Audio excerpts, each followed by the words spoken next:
Give me some energy. I'm ready, guys. Let's go.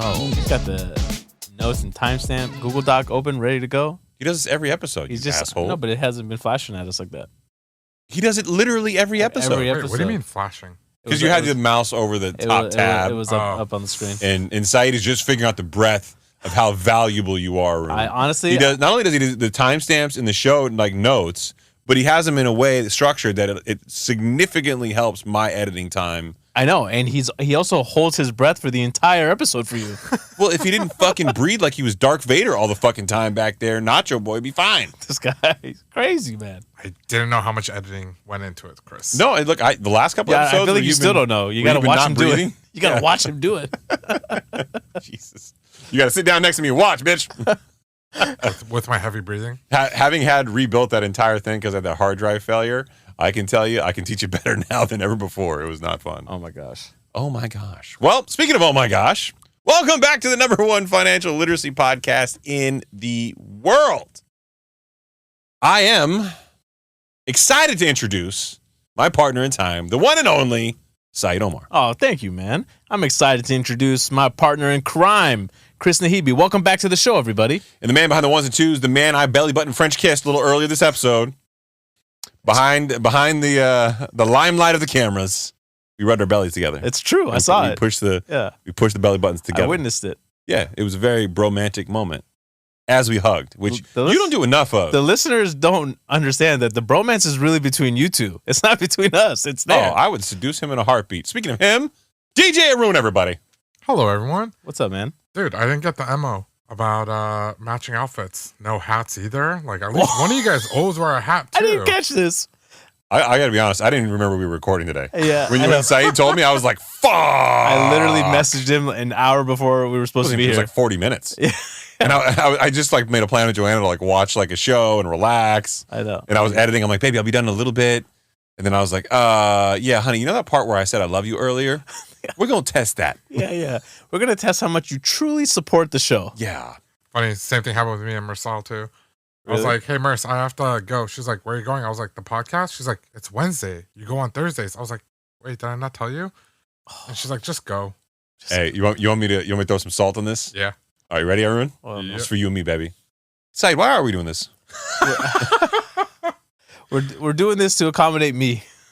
Are we doing it to accommodate you? Yeah, to accommodate me. You specifically? I'm not going down this path again. Hey, Chris. Me specifically. All right. On the docket for today, we got an interesting show because a lot of interesting shit's been happening in the economy. But before we even touch any of that, some of these reviews have been just special. Honestly, we've been so excited. Each one of them matter to all of us. The last from episode 190, which you'll hear shortly if you haven't heard already. Wow, those two were spectacular. I know we were sitting, but it was really a standing ovation. It was a standing ovation. And then this particular review, also just as sexy and thoughtful. It was great. So I can't wait. And we're getting reviews on Spotify, too. Don't forget about that. We're up to 162 now on Spotify. Look at that. Yeah. The listeners on Spotify, thank you guys so much. Do they send the Grammys when we get to 200? Yeah. Is that how it works? Is that when we get invited to the award shows? I don't know. Like P. Diddy's dressing up as like Marvel now. Should I call him? Is he? Yo, dude. I didn't see this. So allegedly, Haroon, this is pop culture moment. This is your value add. I'm gonna ask you a question. You ready? Prop up. You ready? Do it. No, I don't want you Googling anything. This is you. He's getting ready to search. So last year he dressed up as Heath Ledger's Joker, and it was fucking perfect. I saw that. It was great.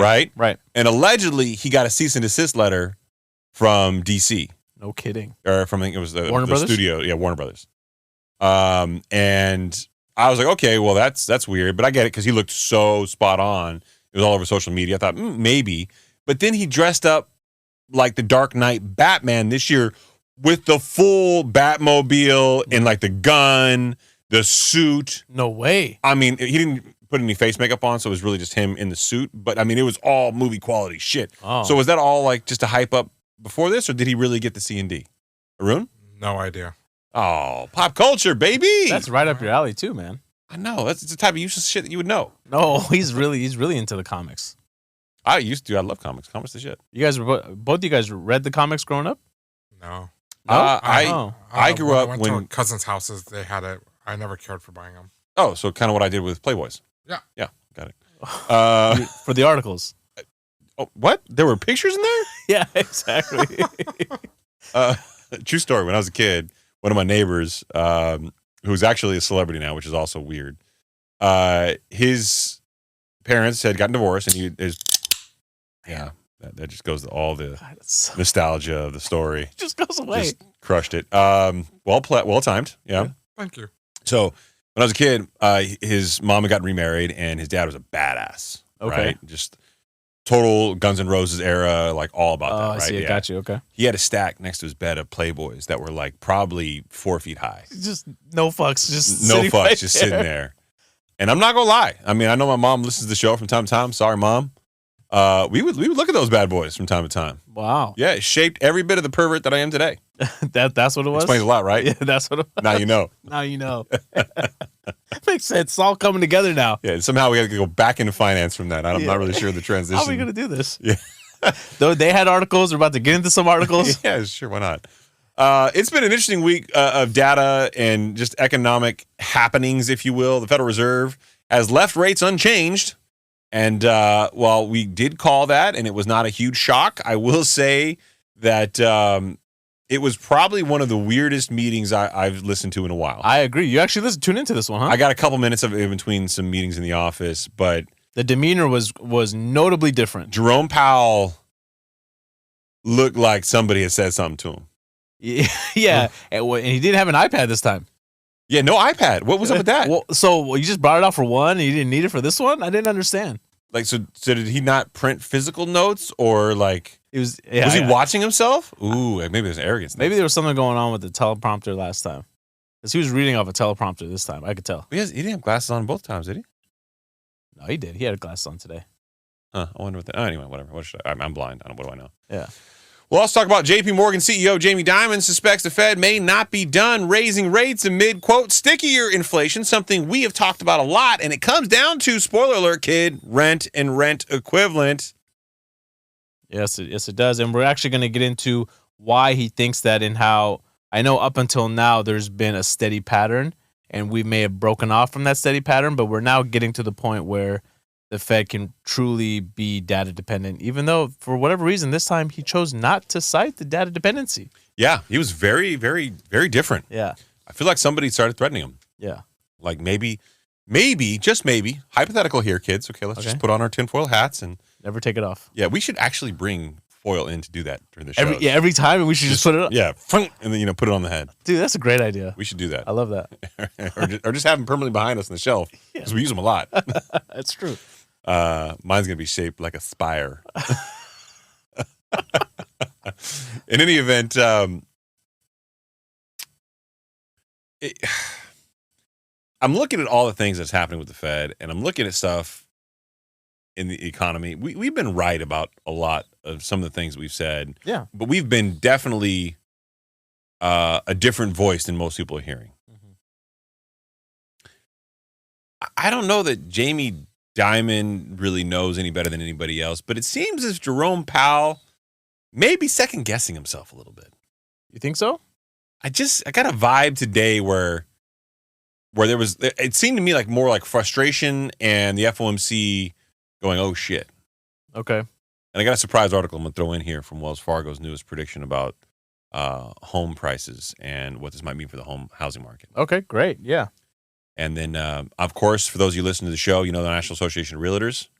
I'm going to talk a lot of shit on their massive antitrust lawsuit, $1.7 billion judgment against them. Goddamn. But it can go up to $5 billion. I mean, there's plenty of lawsuits still to come. And you should have known this shit was coming when all the major brokerages were paying tens of millions of dollars, 50 million, 80 million, to get the hell away from this lawsuit before this judgment came down. Mm-hmm. I don't want to be the guy that said I told you so. You have to be that guy, though. But I'm kind of that guy. You're kind of that guy, exactly. You know, a couple episodes you can check out where I talked a lot of shit and called it. Because if we don't say it, then people aren't going to remember. They're not going to go back. I'm not being authentic then. Yeah. You know? You got to be authentic. I'm staying real. Yeah, stay on brand. True to my nature. Not because I hate you. Private sector payrolls rose 113,000 jobs in October, less than expected according to ADP, but we also know that ADP is dog shit data. Mm-hmm. Home prices hit another record high in August, but Wells Fargo is going to fuck that party up, so bear with us on that one there. Adjustable rate mortgage demand jumps nearly 10% as buyers struggle to afford a housing market. And, of course, now 3 episodes in a row, we're allegedly going to talk to you about M&A to explode in 2024. This is going to stay here for the rest of the year. Let's leave it there, yeah. Until we get there. But if you're a listener on Apple or Spotify, go ahead and leave us an honest 5-star review. It really means a lot to the show. We'll read it at the end of the episode like we always do. It means a lot to us. Or if you watch us over on YouTube, make sure you hit that like button, ring that notification bell, and turn on those notifications. Yeah. I am going deep down the dark rabbit hole of understanding YouTube analytics and SEO, and it was very confusing today when I started going down the path. Really? It is a lot more complex than I thought it was going to be, and I can tell you right now, I am so goddamn tired of people hitting me up and sending me emails to the email that's on the YouTube page, which is basically media@higherstandardpodcast.com. Mm-hmm. I get those emails, and I check them from time to time, and it's always assholes telling me how inefficient our SEO is. Oh, and they're scoping it out. They're like, these guys need help. Yeah, they're like, you could do so much better. I mean, usually somebody from India, but yeah. Right. Yeah. So let's get into this Fed decision today. Today was the second day of the meetings, meaning they concluded it. Jerome Powell came out of the post-game press conference and decided to leave rates unchanged. So we're still at that 5.5% Fed funds rate, right? Just a little recap. They've raised it 11 times to get to that point. It's the highest the rate has been in over 21, 22 years. And the Fed is really starting to implement this wait and see approach and see where is it going to go from here, because they may be at their final destination rate, but he's not going to come out and declare it yet, right? So they still want to see. They still have, I believe, 2 CPI reports before their last meeting of the year. Mm-hmm. They have 2 jobs reports. They still have 1 PCE. That's the preferred inflation gauge measurement that they'll want to take a look at. There's a report coming out on Friday this week too, right? That's a jobs report. Jobs report, okay. Yeah. Oh, always, right. ADP came out. That's right. They come out. It's always the first Friday of the month. Yeah. There you go. Yeah. Yeah. There you go. Right there. So, but something that he got asked a lot of questions, and really what he wanted to drive home is that we're gonna stick at this rate higher for longer. But more important than that, stuttered a little bit there. Wow, caffeine. More important than all that was his demeanor, his hawkish tone. It sounded a lot more soft, a lot more loving, a lot more concerned. He did, yeah. I mean, he even cited the GDP print. They talked about the expansion of the economic activity. Hey, man, I'm not gonna be this guy again, but I got to do it. I told you so. I got to stay authentic. Yeah, say it. We kind of said. It was a bullshit print, right? It was a bullshit print. And we also said that they tend to spike after, in situations like this before they head down to recessionary trends. And guess what GDP was revised down to, baby? What was it revised down to? Revised from 2.3 to 1.2% for fourth quarter GDP. Mm-hmm. The GDP expectation is now roughly a fourth of what our last print is allegedly on the forward future forecast for Q4 coming up. Right. And if that's a metric that you do want to track, because remember, whatever GDP comes in at, if you have 2 consecutive quarters of negative GDP, then you'll know that a recession should be declared, even though they didn't declare it the last time it happened. You can go on the Atlanta Fed GDP now, and it updates it, I believe, weekly. Right. So he came out and said, if you're one of those people that wants to hang on every word that he says, because they keep the same terminology every single time, and you're going to see it in the Fed minutes that comes out. But in this particular meeting, okay, here's my tinfoil hat comment from earlier that I backed off of because I was going to wait to hear. He's been very clearly delineated and consistent with his demeanor, his messaging, even the usage of words, right? Mm-hmm. And he's tried to keep it this consistent hawkish tone. For him to come out with a non-hawkish tone like this, audibly very different, it has to be it has to be intentional. It has to be, they had to have a conference where they got together and Neil Kashkar was like, yo, JP, man, come on. Dog, you got to back off and set the expectation right. And he's like, nah, man, I'm going to treat these bitches like they need to know what's up, And then he was like, hey, man, stop, okay? Right. We need to stop. And then they made the conscious decision to go out there and address the public that way. Right. And what a lot of people took from this meeting was that he's starting to lay the groundwork of potentially no more rate hikes. Because it's not just going to come out of the blue nowhere. Remember, this is something that the FOMC has been very clear about. Jerome Powell has been very clear about. They don't want to shock the markets. I think they're very concerned about Volcker era inflationary trending and a double dip recessionary economy type set of circumstances. Especially keep in mind the GDP print leading up to this was high. If GDP print were to escalate again, and we know the government's got $160-something billion plan in front of it for aid to Israel and the Ukraine and other places. Right. Government spending helps prop up GDP. We haven't seen rent and rent equivalent come down, which is significant, 34% of inflation. And the Fed's going, okay, the numbers that need to really move to prevent this sticky nature from happening aren't moving. And the government's talking about adding all this extra government spending, which could, in fact, take that 4.8%, 4.9%, what was it? What, for the 10-year? The inflation that we just had. 4.9%. 4.9% inflation number that we just had for Q3. No, that was for GDP. For GDP, yeah. It could take that GDP number and pop it up. Yes. Because of the government spending. So, But don't just take our word for it, though. The Fed future, so the Chicago Mercantile Exchange that I like to routinely cite, I haven't checked Bloomberg, but they're pretty consistent with one another. Everyone started to feel this way. Remember, 2 weeks ago or so, the potential of a rate hike in December, basically their last meeting of the year, was somewhere around, I think, 35%, a chance of them still increasing. As of today, after this meeting, 80% chance of no rate hike in December.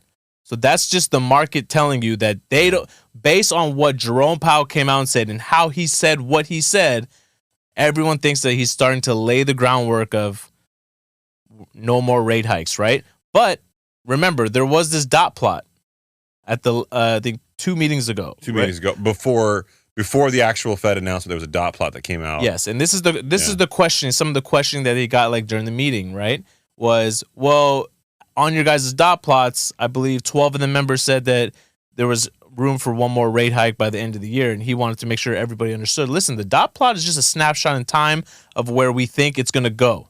Right? Yeah, but that's such bullshit, man. It bothers me so much. I don't like that. Really? Because some of those fucking dot plots were ridiculous. Remember we looked at it on the show? And some asshole was up in like 20% territory. Like, we just keep going, baby. 6%, yeah. Ride that shit home. No, it was a rate increase in 2024. You're like, wait, what? We're supposed to be cutting by then. I'm like, what is this guy? No, stop. Yeah. But I don't like that. See, in my mind, they use the dot plot Yeah. They use the dot plot as a way to keep the hawkish rhetoric going. Yes. And scare people as opposed to what they really think. Yeah. And if that's what they're actually doing, and I really do think that's what they're doing, that's manipulative. That's not right. Right. And remember, the Fed is trying to tread carefully because they want to ultimately end up at a rate that they can hold for a long time and not end up at a rate that's going to ultimately break some financial system. So they want a cuddle rate, not a fuck rate. Exactly. Got it. Saied, what's the upside and the downside of a hike rate? Of hiking the rate? Yeah. Okay, so if he hikes it when we don't need it, right? First of all, we've been on record saying that 1,100 banks overnight would go cash flow negative, right? Well, so the stress in the system up until this point has brought banks to the brink of cash flow negative income. Right. Or a compressed net interest margin, if you want industry terms. They're making less and less money. And they've done all the things they can to try to optimize their expenses, including reductions in force, cutting, extra spending on technology and big program rollouts, stuff like that. Maybe even cutting back on office space. Right. But the problem is that they're at a point now where they're on the verge because the 10-year is also adding pressure to their profitability by its increase up over time. Right. So these two things in conjunction with one another are really putting a tremendous amount of pressure. And if the Fed increases rates again, the early studies that we did looking at some of the bank reporting that's public was that about 1,100 banks, or about 25% of the banks in the country, would go cash flow negative unless they find ways to either A, increase their revenue, or B, cut additional expenses. Right. So and also to answer your question, Odun, something that they have to consider, right? As of right now, credit card rates are at 21%. They understand, they're looking at the data, that the savings rate has been going down for 24 straight months, right? Credit card debt is also at an all-time high. All-time high. All-time high. People are getting squeezed and pinched. We cited an article not too long ago that 60% of Americans are living paycheck to paycheck.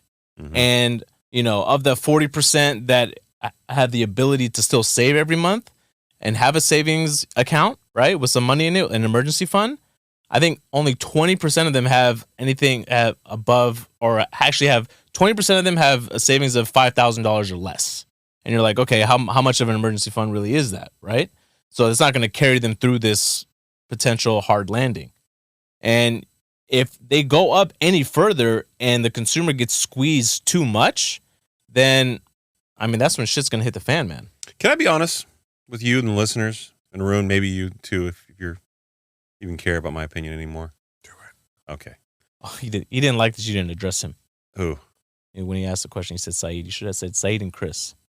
No, I'm okay with him addressing questions like that to you. Oh, okay. The non-technical ones. Because you're... Well done.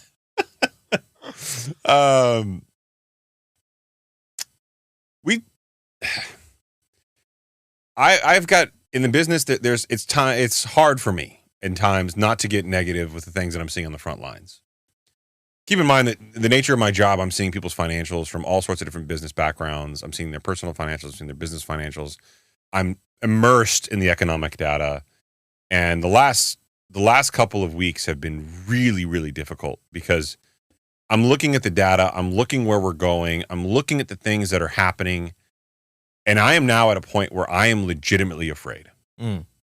And I know I'm usually sarcastic and jovial and all happy and shit in the show, and it's happy, happy, joy, joy, and gumdrops and lollipops, and let's make a joke and use an expletive.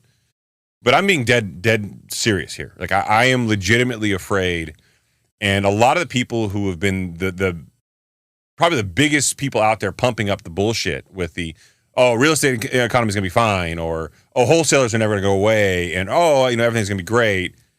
I'm seeing cracks, and the cracks are getting so undeniable now that it is really beginning to freak me out. And yeah, I still see economists and people saying really dumb things that totally ignore all those cracks, like supply and demand, so home values won't go down. But I am legitimately afraid. Sitting in my seat, I don't know what comes next, but I know it's going to be painful. And someone asked me a great question today. It was a follower of the show who DM'd me on Instagram, and I was going back and forth with him a little bit, and he said, hey, I know that all recessions are unique. I said, yeah. Said, if you had to compare this recession to any recession, what time in that recession do you think we're in?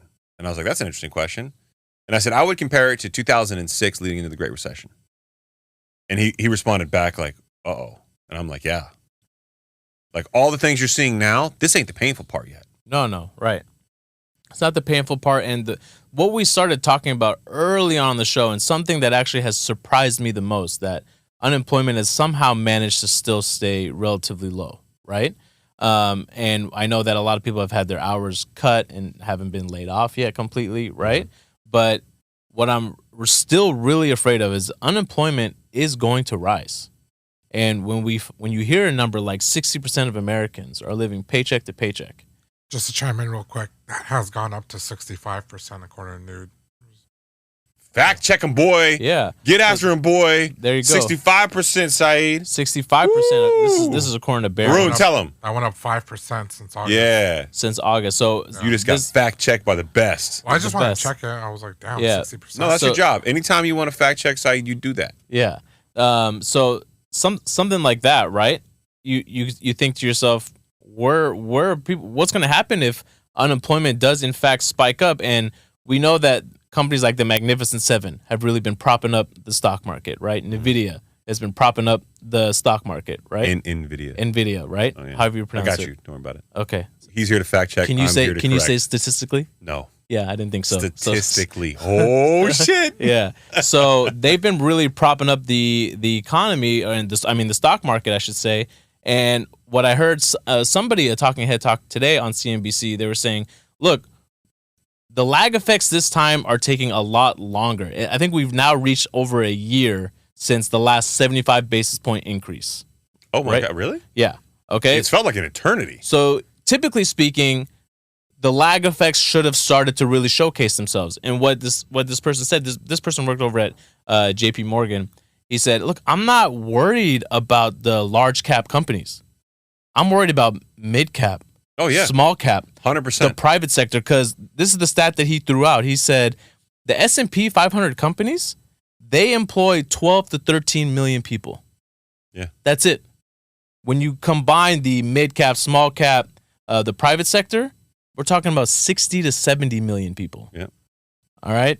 So, and those are the ones you gotta be worried about when there's a credit tightening cycle, and their lines of credits aren't renewed, and they're experiencing less profitability because people are spending less. Mm-hmm. That's when we're really all going to start to feel the pain and actually see the pain play out in the stock market even, right? Because a lot of times like this, what the confusing part for a lot of people that, aren't in this space like we are, they'll see the stock market still doing well. Like, well, I don't really get it. The stock market's doing fine. So, and to that, people keep saying, like, Chris, you think there's more room to go down in the market? We've already had a dip. Yes, at least 20%.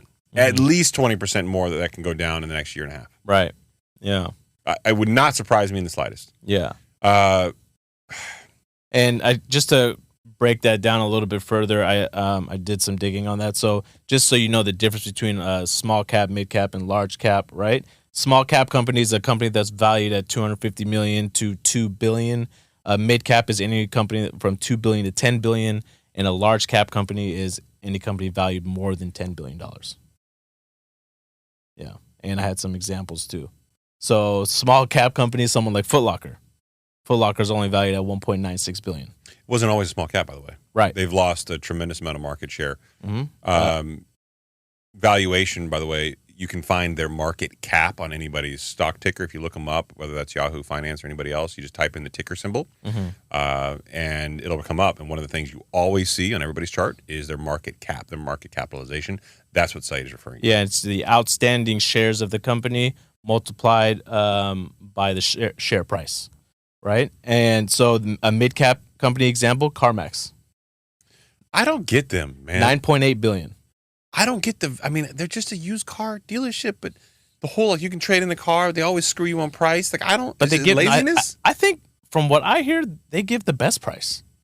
For used car prices, yeah. I've sold a car to them before. I'll admit that. Yeah. And then look at this jump. Large cap Apple, $2.7 trillion. Yeah. Come on. Not even the same ballpark. Come on, Doc. It's like, get out of here. Yeah. What are you doing? Fuck around with your trillions. Yeah. So, anyways, I thought that would be pretty interesting. JP Morgan Chase, large cap. Large cap. That's no cap. No cap. I saw what you did there. I got there first. Yeah. That should be merch. High key, no cap. Yeah, I got to figure. I haven't gotten back to our merch guy yet. I got to finalize some of the designs. I'm actually considering posting them on social media and getting some feedback from listeners. Facts, no cap has to be up there too. All facts, no cap? All facts, no cap. Well, if you're going to quote, younger generation lingo, you should at least quote it accurately. But then when we don't do this, you comment every single post with facts, no cap. No, in emojis. Yes. You got to understand that there's a difference between emoji speak and actually saying the emojis. Come on, man. Yeah. I don't got time for all this. Yes, you do. If you see an eggplant, do you say, "Oh, they're referring to eggplants"? Yeah. Why?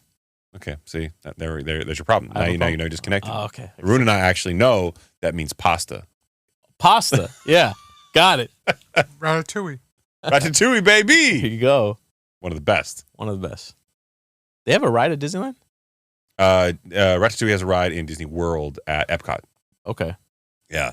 It's a 3D experience where you're wearing 3D glasses, but there's also like water that sprays on you and smells that come out too. So it's like 4D, I guess. Has Carter done every single ride at Disneyland now at this point?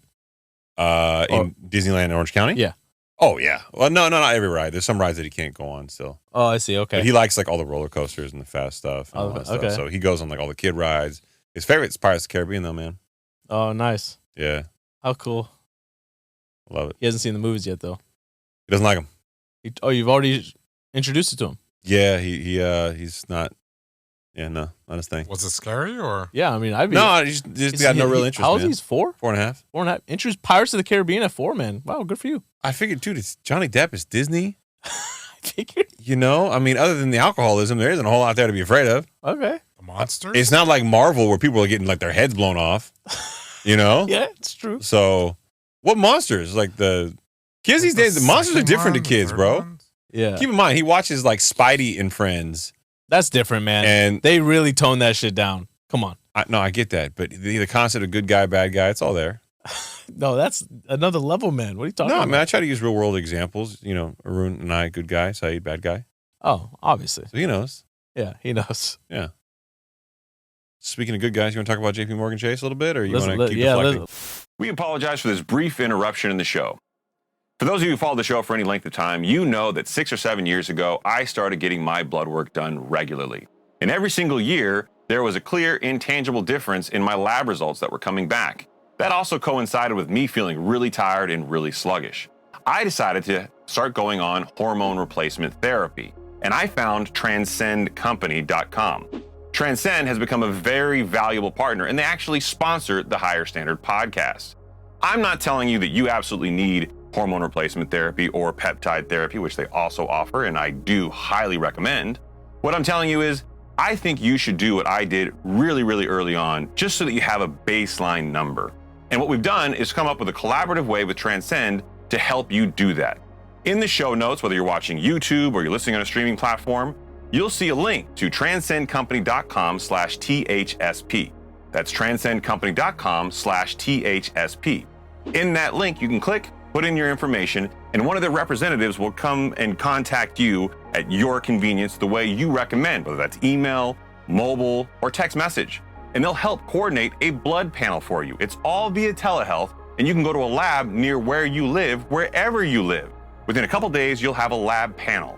Now, if you decide you need something, they'll help you get that. If you have goals you want to accomplish, they'll help you get there. But more importantly, you'll have a baseline. You'll have a way to look back and say, a year ago, my numbers were this. And there's no better thing than knowing for sure what you can't see in your blood work without getting these types of results done. And if you're a fan and you've been looking for a way to sponsor the show, this is a great way to help us and help yourself at the same time. Now, on behalf of Saied, Haroon, and I, back to the show. Let's talk about this. This article actually didn't make it in the show, but he also sold some stock recently. You saw that? Yeah. He's got a stock sale plan. And they said he hasn't done that in like 20 years. It's like $141 million. Yeah, like, a family needs some money. Yo, first of all, you're getting paid so fucking much in salary, not including your additional stock compensation as part of your overall aggregate comp plan, right? That you haven't sold stock in over 20 years. That's wild, man. And then because inflation is so impactful, JP Morgan CEO is feeling it. Yeah, 100%. Jamie Dimon's like, yo, my family needs some money. Yeah. I'm going to sell down $141 million in a stock sell plan. Explain to people, because a lot of times stuff like that will make the news, and it's really no news at all, right? I don't know if this one is, but a lot of times it has to do with like them having to pay taxes and whatnot. Usually it's tax or legacy estate planning or something like that. But essentially, anytime a very high-profile executive, and the way it works on public filings, it's your top 5 executives, which usually include your president, CEO, CFO, and then the next 2 highest paid individuals. If they're not, usually it's your top 5 earners. They're publicly reported, so any of their stock transactions get reported to the SEC, and they're out there for everyone to see. So what people like Jamie Dimon do is they come up with a stock sell plan. They announce it around the time they have earnings. They have an earnings call, and they're talking to the secondary market and the shareholders. And they tell everybody in advance, this is going to happen, I'm going to do this, because they're worried that when a CEO sells down their position, or one of these top 5 people there inside the company sell down a position, that it means something. They know something inside the company. Insider trading could be a concern, stuff like that. And there's windows of time when they can and can't do that.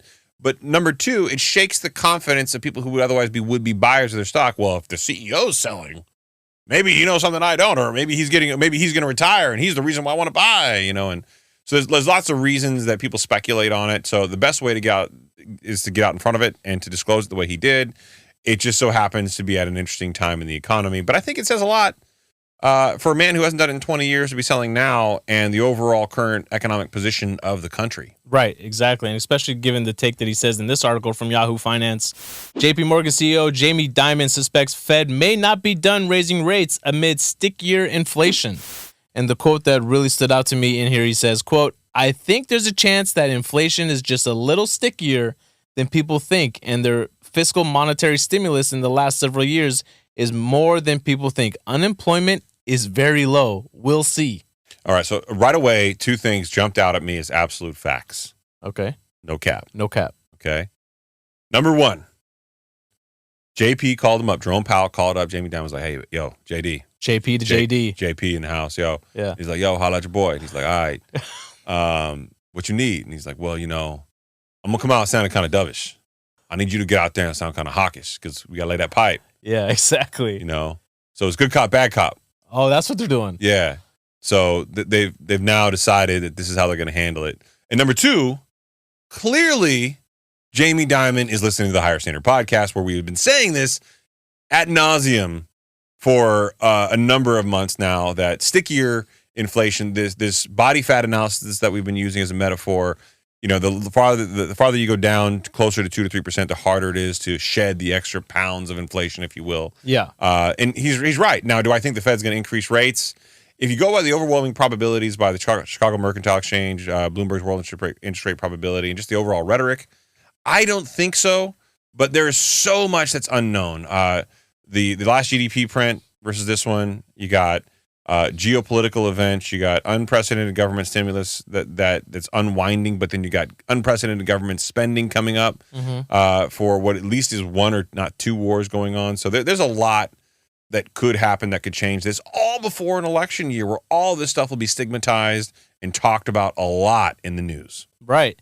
And, a lot of this, what also got cited a lot today were the treasuries, right? And in this article that he goes on to say, he's particularly worried about the effects of the Fed's quantitative tightening. That's all that means. What? Is the Fed on the treasuries? Yeah. Hey, Haroon, you happen to listen to a lot of podcasts. Is there any podcasts out there that you know of that's been talking about treasuries a lot recently? As much as None that I know of. None that you know of. Yeah, that's right. You don't listen to your own show. Well, for those of you out there who do listen to Higher Standard, we've been talking about the treasuries. We've been talking about them a lot, and this is why you have to know that Jamie Dimon's been listening to the show. Right. So the quantitative tightening is ultimately increasing the supply of bonds, is what the article went on to say. And the rhetoric going around is with, these going up, these yields going up, it's really going to start to do some of the work for the Fed, right? And that's what they're alluding to, that he said it could apply even more pressure on the 10-year Treasury yields. Meaning what? Also, rates are going to go above 8%. Look at that. Who said that? Maybe we should just call this episode "We Told You So." The "I Told You So" episode. God, I'll tell you right now, if they declare a recession, just do us a favor. Don't listen to the next episode that happens afterward. It's going to be bad for everybody. Yeah. There's going to be so much shit talking in that episode. It's going to be bad. Right. And if they declare a recession back to January 1 of 2022, expect us to be drunk the entire next episode. Right. Yeah. So, how in not too long ago, for months, we were always referencing the inverted yield curve. Right? It's still inverted. It's still slightly inverted, Yeah. right? It's starting to pancake a little bit. Okay. It's called a flattener curve at that point. There's a model that goes along with that. Yeah. Okay. So, typically speaking, how does it end up looking like? Because when it's inverted, meaning the 10-year is actually Price lower than the 2 year. Than the 2 year, right? Yeah. So when it starts to flatten out a little bit, how does it normally work for a recession? Does it start to come out of that inversion or is it really a snowflake and it's never really the same? No, it starts to come out of the inversion over time. Now, when that happens during the period of recessionary economy, it's a little bit different everywhere you go, in history anyway. But typically speaking, if you have an inverted yield curve, you'll usually come out of the inverted yield curve. It usually precedes most recessionary economies. Right. And then as you get into recessionary economy, the 10-year, the long end of the curve will start to creep up. Okay. And then you'll have a steep but healthier looking inverted yield curve. And what I've been referencing on several shows is that the 10-year, by way of proxy of kind of the macro yield curve, it'll go up, spike up, and then come back down and settle out, and go up and spike down and come back and settle out. So a couple weeks ago, it hit almost, and then did hit 5%, and then came back down. I think today it's like 4.77. Yep. But it's gone up and come back down and up and come back down, and it's gradually gone more up than it's come back down, hence coming closer to a flatter yield curve when compared to the 2 year. Right. They're almost priced the same. That's what a flat yield curve is. Right. So what you'll see is that eventually the 10-year will continue to pressure up. Now, those people who are very, very knowledgeable in the bond market and subject matter experts, much more so than I am, I'm a hobbyist at best, would tell you that there really is no world where the 10-year should rise too much farther than 5%. And I think that the data and what little I know about the market supports that. But the problem is, in order to get a healthier yield curve, you would have to have the low end of the curve, the 2 years treasuries or any of the treasuries on the lower end drop. Yeah. And I don't see that happening with all the pressures we're seeing in the economy. So yeah, because there's too much uncertainty right around the corner. So I think what you're going to have happen now is you'll have it probably continue to rise, maybe hit 5%, maybe even a little higher. And then over time, as we get through whatever recessionary pressures we have, and you start to get normal buying activity and confidence in the long end, you'll start to see the lower end of the curve drop down a little bit. Right, and that's going to take some time to get there. A significant amount of time, yeah. Yeah, I mean, think about how long it's really taking people to drop their sentiment of what's going out there in the market. Right, it's just going to take that much longer to get back out there again. I mean, you think about like the S&P 500 on average over the last like 15, 20 years was returning somewhere around 7%, right? Mm-hmm.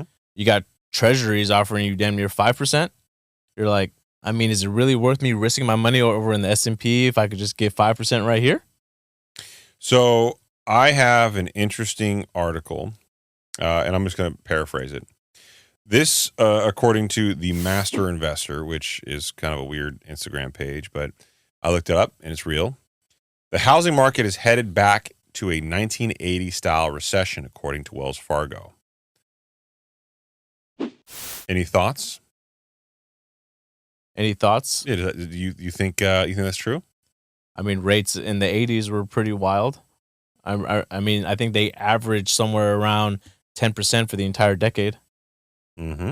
And what is that ultimately going to do? It's just it has to drive prices down. Here's the problem with this though, because obviously Zillow's data is predicting still a 2% increase over the next 12 months. I think Morgan Stanley even came out and predicted an increase still. What they're ultimately saying is because 60% of homeowners right now have interest rates of 4% or less, that there's not enough people coming out and listing their homes, and there's still enough people out there that are willing to buy now out of fear of rates going that high, right?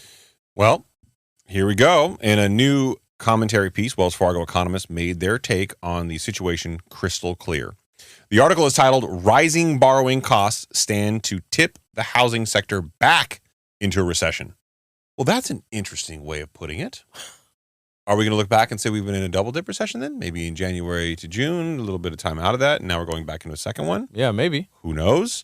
In the article, the Wells Fargo economists referred to the aforementioned letter sent to Powell by the one and only Mortgage Bankers Association, National Association of Realtors, and the National Home Builders Association. Wow, look at that. Furthermore, they compare that letter to a strange incident. Back in 1980, home builders sent a piece of lumber to the Federal Reserve asking for, quote, help, end quote, in boosting housing demand via lowering interest rates. Oh, kind of like the open letter. Greedy motherfuckers. Kind of like the open letter that they sent them. Say what again, motherfucker? Yeah.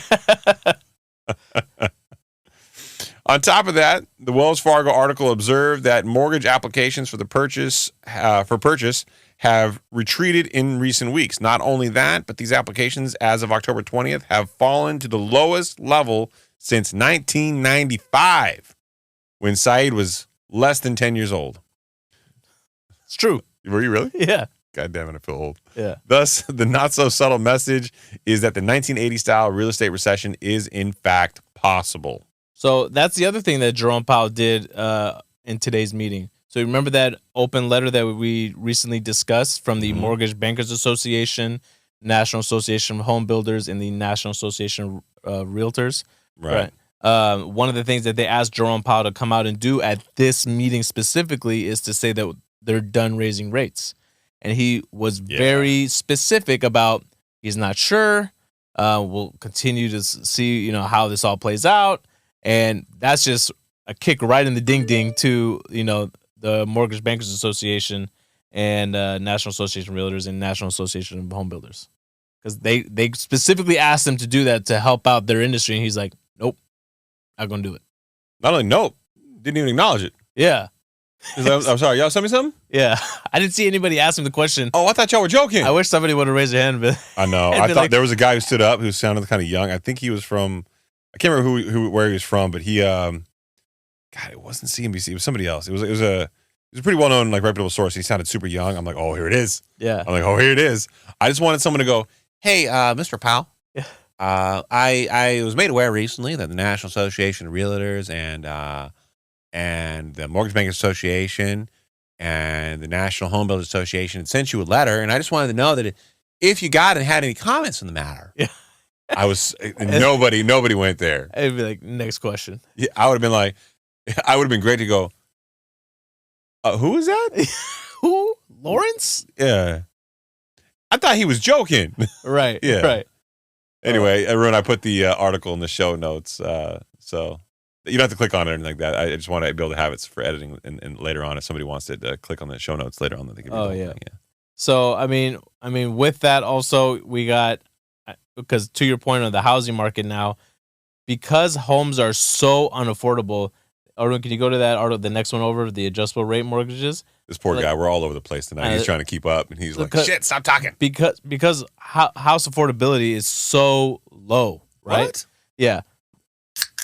Well done, sir. Adjustable rate mortgage demand jumps nearly 10% as buyers struggle to afford the housing market. This from CNBC. You know the most shocking thing about this was to me? What's that? People are still buying. But that's the point. That's my whole point, right? Is like people are still out there buying out of fear of rates continuing to go up. So let's walk this down the path, though. Yeah. You remember on the show several months ago, Haroon was kind enough to play that clip from the 1980s in Canada when they were talking about the real estate market. And they're talking about, I don't think rates are ever going to go back down. Yeah, yeah. And that whole thing. And we were looking at it because it was a throwback and it was very nostalgic and all that stuff. But what is lost on a lot of people, including myself sometimes, I get so caught in the hyperbole. People still buy in recessionary economies. Exactly.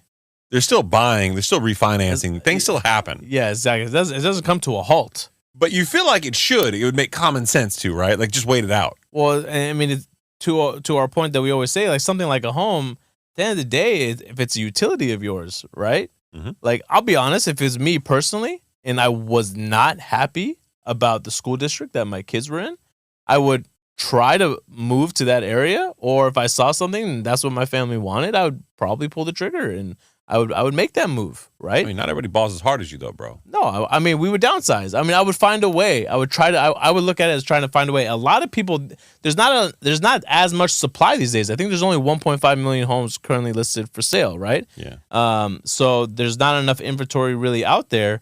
But a lot of people are getting help from friends and family too, and that could be propping up the market. We're friends. What? You and I, right? We're yeah, friends. man. But your zip code is a whole nother league, my friend. I just need help, man. Yeah. What's the average sale price of a home in your neighborhood? Don't do that. I want to know. Don't do that. Tell me. I don't know. You know. I don't want to know. You know. I don't know. Have you looked at homes in your area? Nope.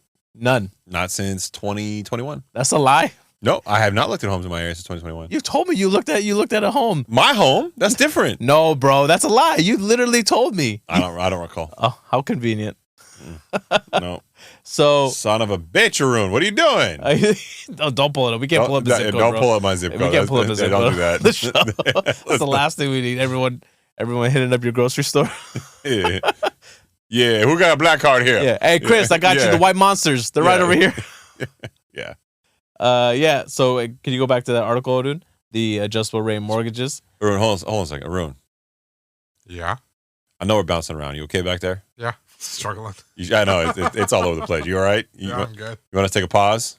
Oh, we're good. If we have some whole elevator music or something we can play right now? Oh, that'd be so good. So the adjustable rate mortgages, right, also known as ARM loans, the share of mortgage applications is now at the highest level in nearly a year. I mean, keep in mind, this affordability issue has been a problem for the greater portion of a year. Mm-hmm. But if it's now reaching the highest level in nearly a year, people are really starting to jump in like, man, I don't see this going anywhere anytime soon. It's not. People are really starting to buy into the rhetoric of higher for longer. That's good. Yeah. That's good. That will help us get to where we need to go to have a pivot from a Fed perspective. That's in my mind, that's all good trending. Right. So what should people do right now? I know the last episode we talked about waiting till 2025 for the rate to dip, right? I think that's what it was. Yeah, potentially. But I mean, I believe that when the rates do dip back, or if people are going to wait on the sidelines till 2025, I think values are going to go up from there again. Whatever correction happens, that 10-15% that we predicted. Yeah, they'll go up eventually. Yeah, of course. Yeah, I see it continuing to go up again from there because look. The ARM loan, all this really does, right? It provides you a lower rate for, let's just say, the example they give in this article is a 5-year hybrid loan. They give you a slightly lower rate, let's say right now, I think rates are at 6.7% for an ARM loan. If you compared to 8% for a 30-year fix. Compared to 8%. So, I mean, a notable difference in your monthly mortgage payment. Well, plus you're paying IO in some cases too, as interest-only options. Interest-only options. But you're dancing with the devil when you play this game. Because if you think about the housing market in the 1980s, I believe in 1980, mortgage rates were somewhere around 16%. And if somebody got a 5-year hybrid loan back then, they were only able to refi down to 10%. Right, at some point in time. So still, if you're expecting it to go down, now granted, I get that was 16%. We're talking 8% now, half that. But still, if you're banking on rates to go back down to what they were over the last however many 14 years, no, it's not gonna happen, dude. No, I read an interesting article not too long ago that said that post whatever economy comes next, that they believe the stabilized rate for the foreseeable 5 to 7 years was going to be no lower than like a 5.75. Yeah, I believe that. And I thought to myself, okay, number one, a 5.75 rate somewhere in there. That's a good rate in any economy. But that would mean the 10-year would have to be somewhere around 2 to 3%. Mm-hmm. Again, how long? And if we're at close to 5% now, mm-hmm. you know how long it's going to take? That doesn't adjust, and it's not frequently bouncing around. That's a slow, gradual process. Well, I can make a compelling argument that having that kind of economic volatility is probably more normal than the last 14 years of our lives have been. Yeah. That has been a very abnormal, once-in-a-lifetime occurrence for almost everybody. Yeah. It has never happened before. We've never had 14 years of artificial interest rate deflation. So to think that it'll ever happen again in our lifetimes would be a fallacy. So oh, God, I can already see this being used against me, but I'm going to go down this path. The last several years as a consumer, as a business, you've had to manage no interest rate risk, no market volatility. You could start a business and worry about growing the business. You could have your life and worry about growing your net worth. You didn't have to worry about interest rate risk. All of your cash flow was linear. If you made more, you just made more. There wasn't paying more unless you went out and bought something stupid, right? Right. Your credit card payments are relatively stable. Unless you bought more on your credit card, your payments are relatively the same. Right. Nobody had to worry about interest rate risk, market volatility. And now that some volatility has returned to the market, which is a normal market, interest rate volatility is part of normal economies, okay? Normal market stresses, responsiveness, elasticity. There's lots of colorful ways to describe it. Well, now people are worrying about it again. And all this bravado we have built. If you were an entrepreneur and started at 21, 22, for the last 14 years, you've been fucking crushing it. You ran a business. It's amazing. You've had the benefit of one of the most prosperous economic periods in history with no concern for volatility. And in my mind, that ego can be very dangerous to your business. And on top of the added interest rate risk and the added stress, that behavioral economics piece, the bravado that comes along with believing that you're that good of an entrepreneur when it was way easier than it had ever been in history. Right. That could be catastrophic. Oh yeah, absolutely. And to your point, I mean, there's a lot of people that became adults during this time frame. I'm still looking to become an adult. Right. That haven't had to deal with this interest rate risk, right? Yeah. And okay, now push the adults aside. There's a lot of companies that were started during this time frame. Yeah. Right? And a lot of companies that went public. So I think it's finally time to get into this article that we have had on our show for the last, I think, 3 weeks from Yahoo Finance or from Fortune, right? It's a milestone moment. His milestone. I'm going to be sad to say goodbye to this one. 3 episodes later, man. M&A activity to explode in 2024 as roughly 1,200 companies are expected to run out of money. So because I had 3 episodes to think about this episode, or this particular article, I have actually thought it's really, really premature to have this out in the media cycle.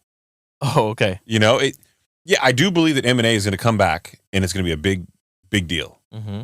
We have so much more to go through before you start seeing more of that. Yeah, because a lot of people that are looking to maybe, acquire any company, let's just forget about the mergers, right? Mm-hmm.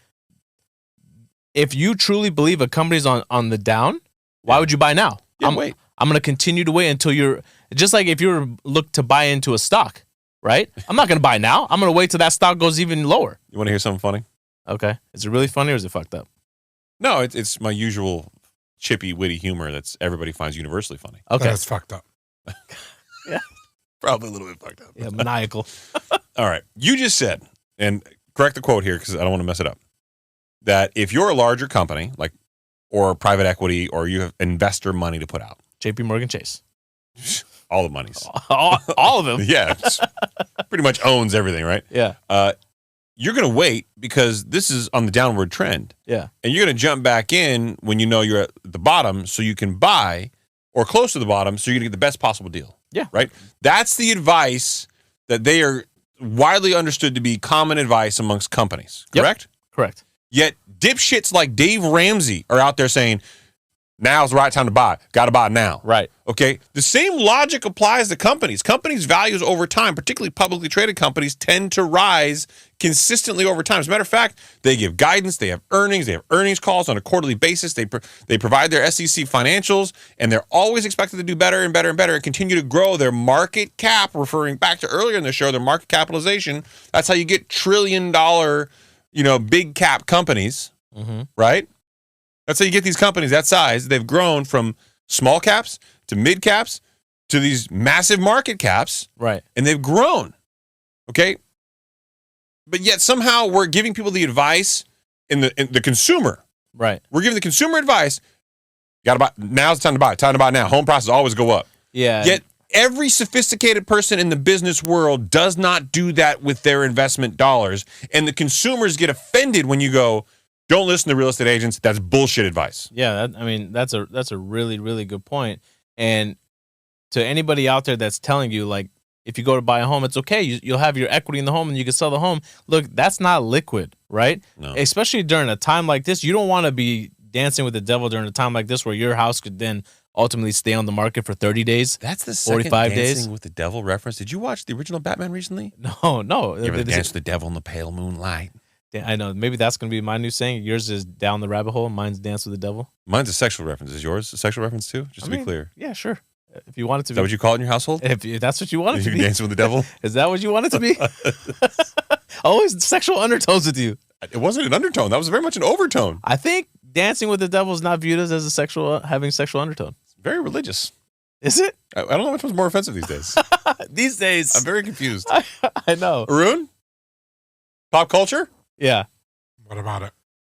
Okay. Is good to see you're in a good mood today. All right. Is dancing with the devil have a sexual undertone? No. Does he even have sex anymore?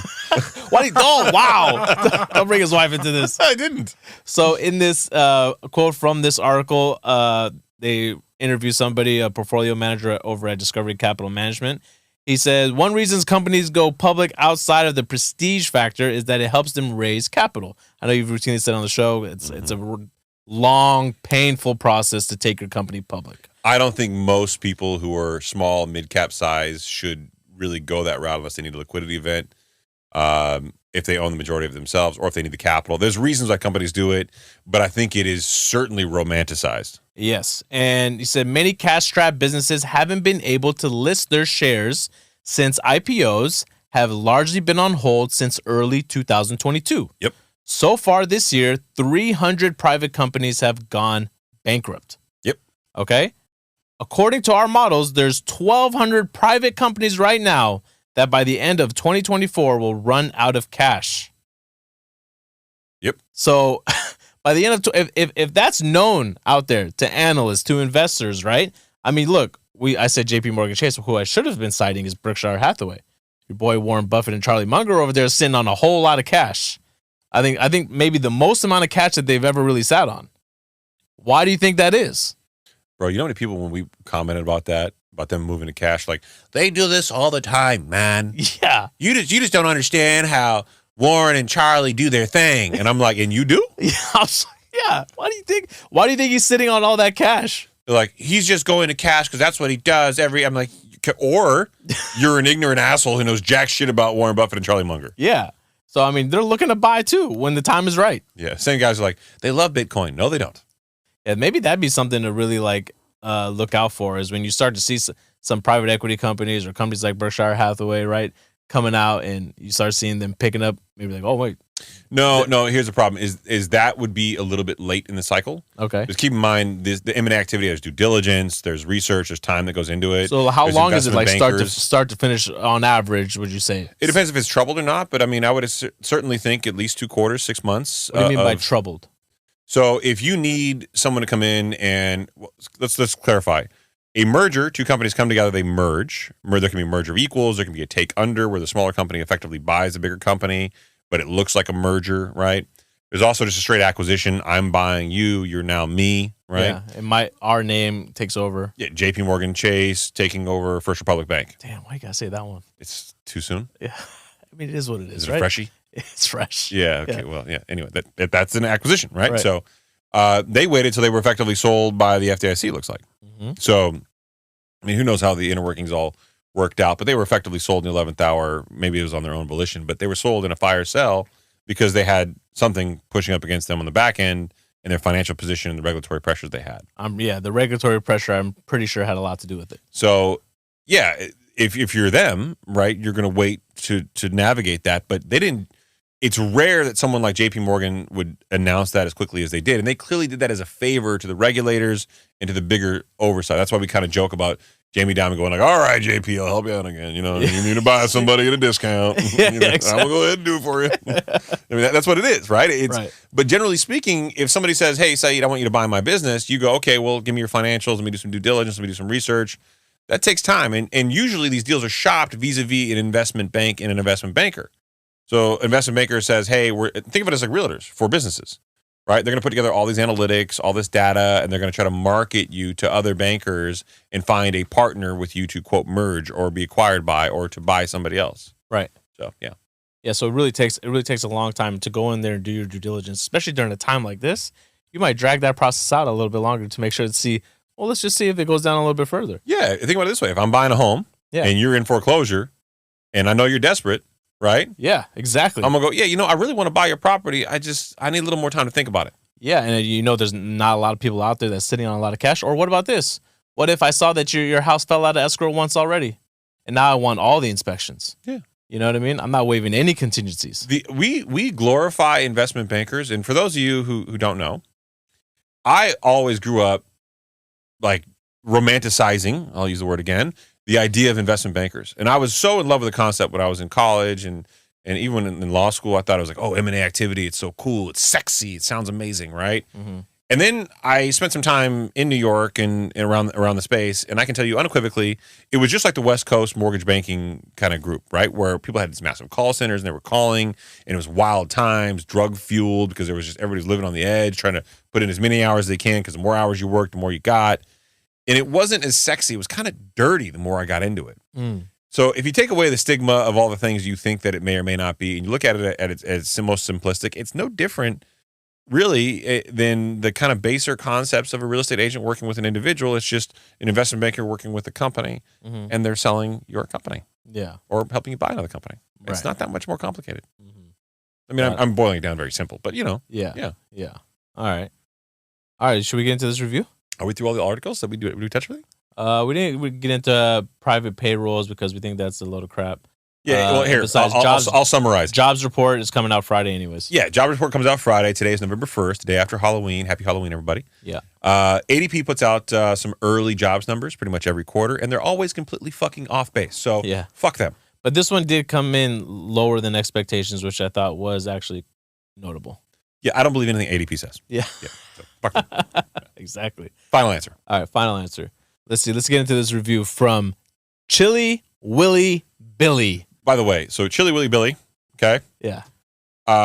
is apparently a female. Yep. You're a rock star. The name was very confusing when I started reading it, but I got it. Yeah. We love you, Chili, Willy, and Billy. Yeah. Exactly. So informative and entertaining, Chili Willy Billy says 5 stars. Clearly honest, yet again. Did you wonder if you were the informative one or the entertaining one? I'm definitely neither. I'm left out. You're entertaining and Haroon's informative, and I'm just an asshole. We're not going to stop your self-deprecation. Yeah, go Yeah, I ahead. know. Because if I don't do it, then you're gonna do it. So I might as well do it myself. 8 Mile. I've watched the movie. Okay, so I don't think I ever saw the full 8 Mile movie, to be honest with you. I mean, shame on you. What? Shame on you. Okay, that got your first comment of the show, Haroon? Haroon Get out of here. I've been talking is all a show. Haroon is a huge movie buff, dude. Movie buff. Yeah. Yeah, I am too, but I didn't really think there was a lot of cinematic value in 8 Mile. Okay. So you don't watch anything that has doesn't have cinematic value? No, I said that I wouldn't. I wouldn't watch Belly, for example. Remember that movie? No. Never saw that either. Yeah. What was that saying that Iman said one time? Oh, it didn't reach the fourth wall? Yeah. You don't watch movies that don't reach the fourth wall? I'm not really sure I understand the reference. Yeah, I wouldn't expect it. Back to Chili Willy Billy. So I've learned so much while listening to I'm about to THS. slap the shit out of you on a live show. And I get to enjoy some giggles along the way. Giggles are complimentary. Yeah. Yeah. You're welcome. These guys don't take themselves too seriously. Clearly not. Yeah, no, absolutely not. Why would I? I've had a hair transplant. I mean, come on. They trickle in some self-deprecating humor, personal stories, and romantically loving insults at one another. But behind all that, they have so much knowledge to offer. As a 20-something who strives to set herself up for financial success and independence, I am so grateful to have found this podcast. I've been getting a better grasp of concepts around banking, real estate, and the financial side of politics since I started listening. These topics were ones I've tried to get myself informed on in the past, but are often presented in a way that is too boring to stick. This show keeps me entertained enough to stay focused and engaged. Hey, look, see, that is the goal. That is exactly what we're trying to do. So thank you, Chili Willy Billy. We wish you a millie. Yeah, I'm out here. Bars. Bars. Got to find a place to put that in every episode. Your Riz is on, King. My Riz is always on. King. Riz stays on. Yeah. Yeah, that's exactly the whole sentiment of the show. And I just found out today because I was doing that whole SEO thing on YouTube and trying to figure out what the hell I'm looking at, and I still haven't got there. One of the things that we're categorized on YouTube is news and politics. News and politics. Which was interesting because we try to stay so much away from politics. So we've got to find a way to navigate this show into the YouTube algorithm into more of a financial capacity because Chili Willy Billy is absolutely the poster child for what we hope to accomplish. So again, thank you for that. And it's about financial literacy, but being entertaining and not taking ourselves too seriously. And some people will try to take advantage of that on social media and like take shots across the bow because they don't understand the resume, the time, the experience that went behind these things. But I'm glad it's helpful. That's exactly the goal. And that's exactly why we thought the show would be valuable is that some of these shows are just so goddamn boring. And I'll use my friend over at Moody's, for example. Your boy. Yeah. Look. You gotta be careful. I like their podcast, and Mark Zandi is a very charismatic dude. Yeah. When you talk to him, he was a nice guy. I really enjoyed the conversation. He comes off as a very nice guy. And sometimes their show can just be so mundane. I'm like, please, somebody make a dick joke. Just give me something. Yeah, like talk about a belly button. Yeah, you know, you don't get eggplant emojis over there. Like I would love for somebody to say on the show, hey, you know, Saied, I was on the beach the other day reading about Jamie Dimon's comments and thinking about, you know, kind of the macro economy. And I looked down and I didn't even know I have been a knuckle deep in my belly button digging around for a little bit. And there's a lot in there. A knuckle deep. Like even that would be more entertaining. Right. Give me something. I know. So we appreciate you, Chili Willy Billy. When these reviews come in, we immediately share them with one another. Yeah. And it really makes our day. I mean, even though Haroon doesn't chime in till end of the day, but it makes his day bro, too. your lack of responsiveness in the chat. I didn't want to call you. I didn't want to call you out in the chat. I figured I'd wait for the show. I was like, he went back and responded to everything quick. He wanted to get all his responses in. I was like, this guy. I wasn't that late in the day. Yeah, you weren't, I guess. Stop. What was that? I don't know. A call out? No, what am I supposed to say? What am I supposed to say? See, you were hoping I'd jump on top of that and I would be the bad guy and I didn't take the bait. I'm already the bad guy. It is what it is. Yeah, no, I know. It's true. It's sad. All right. Haroon, you got anything? No, just want to say again, thank you to all the listeners, the reviews, comments. Yeah, ask questions, guys. Oh yeah, send us some questions in the DM. We might get to them on the show. And if we start getting enough of those, maybe we have a segment in the show where we answer one question, the best question we get. What do you think? Yeah, whatever. I mean, I was thinking more like we would provide merch to the best question and best reviews, but yeah, that's that too, I guess. Yeah, I know. That way, if we get the question we use in the show, we send them merch as our form of consideration. For the contractual arrangement? Thank you. Yeah. Okay. Yeah, great. yeah, you're welcome. There we go. Let's call that there. Yeah. Otis trying to get us to wrap it up. All right. Good night, everybody. Bye. I'll take